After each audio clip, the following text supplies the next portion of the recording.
All right, so how many times have you heard this one? A brand new AI model drops, promising to change the game, but then it doesn't quite live up to the hype, right?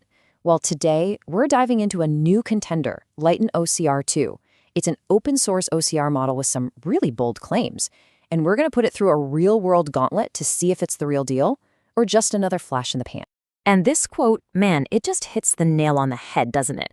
It's that healthy skepticism we've all learned to have. You see these incredible benchmarks, all this promise, but experience tells you to wait and see. This is exactly where our story begins with LightOnOCR-2.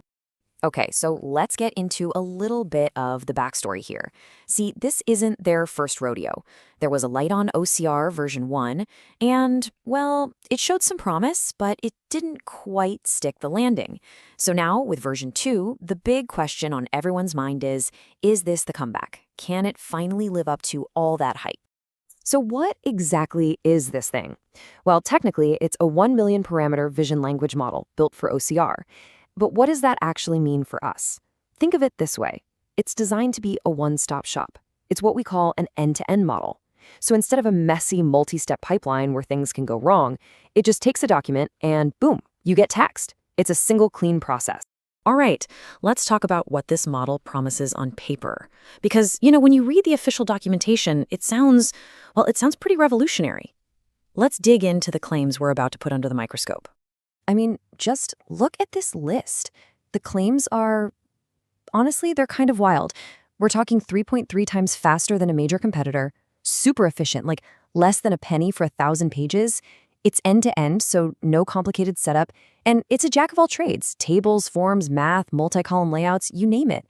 They even say it's gotten way better with French and scientific papers. We're definitely going to check all this out.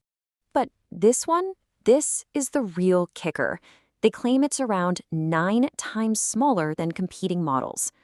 Now, that's a huge deal. It immediately makes you think, wow, this must be super lightweight, efficient, something I can run on my own machine. Keep that number, 9 times smaller, in your head. It's going to be important. Okay, so with all those amazing promises dancing in our heads, we decided to fire it up and install it locally. And this is where the on-paper promises met a very, very different reality. And at first, everything seemed perfect. The setup was a total breeze. They use vLLM on an Ubuntu system, run one little command, and that's it. The model downloads, and it's only about 2 gigs. So we're thinking, okay, this is great. It's living up to that whole lightweight, efficient promise. Everything was going so smoothly. And then we tried to run it, and it needed 45 gigabytes of VRAM. Just let that sink in for a second. 45 gigabytes. The model that's supposedly 9 times smaller with a tiny 2 gig file size needs a monstrous amount of video memory just to breathe. This was a total shock. A massive, unexpected wall.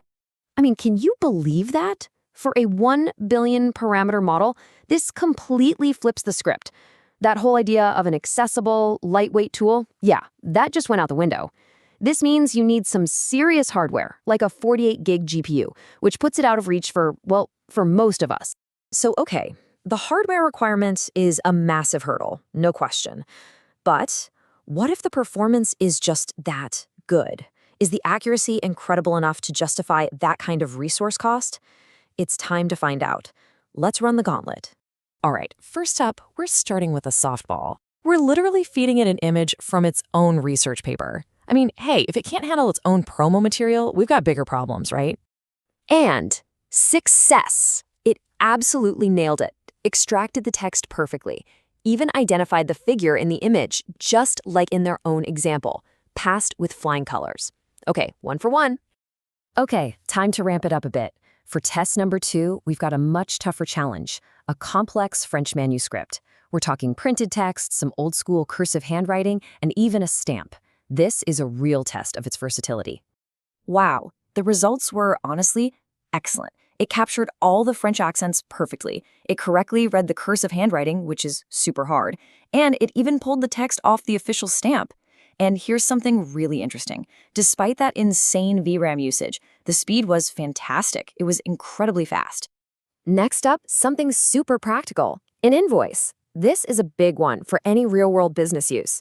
The challenge here isn't just reading the words. It's about understanding the structure, the rows, the columns, the whole table. And boom, another win. It parsed the invoice perfectly, keeping the whole table structure intact. This is a game changer if you're trying to automate processing for things like this. It actually understands the layout. All right, now for what I think is a really tough test. Complex mathematical formulas. We're talking LaTeX notation. This kind of thing trips up even the best OCR systems. So I was really curious to see how it would do. And you know what? It nailed it again. The model processed all that complex notation really, really well. It's just more proof of how versatile this thing is. It's not just for simple text. Okay, for the grand finale, we're throwing a full document at it. A 3-page technical datasheet in PDF format. This is the ultimate test of its accuracy, speed, and whether it can hold it all together over multiple pages. And the result was just stunningly fast. It chewed through all 3 pages in just a few seconds. It was so quick, and the accuracy was top-notch across the entire document. It handled a real-world, multi-page job without breaking a sweat. So, after putting it through the ringer, what's the final verdict? Did it live up to the hype? Is that hope for a great open-source OCR tool alive and well? You know, it really boils down to this simple trade-off. On one hand, the performance is absolutely state-of-the-art.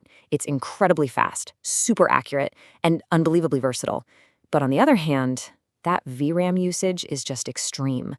It's not practical for anyone without some seriously powerful and expensive hardware.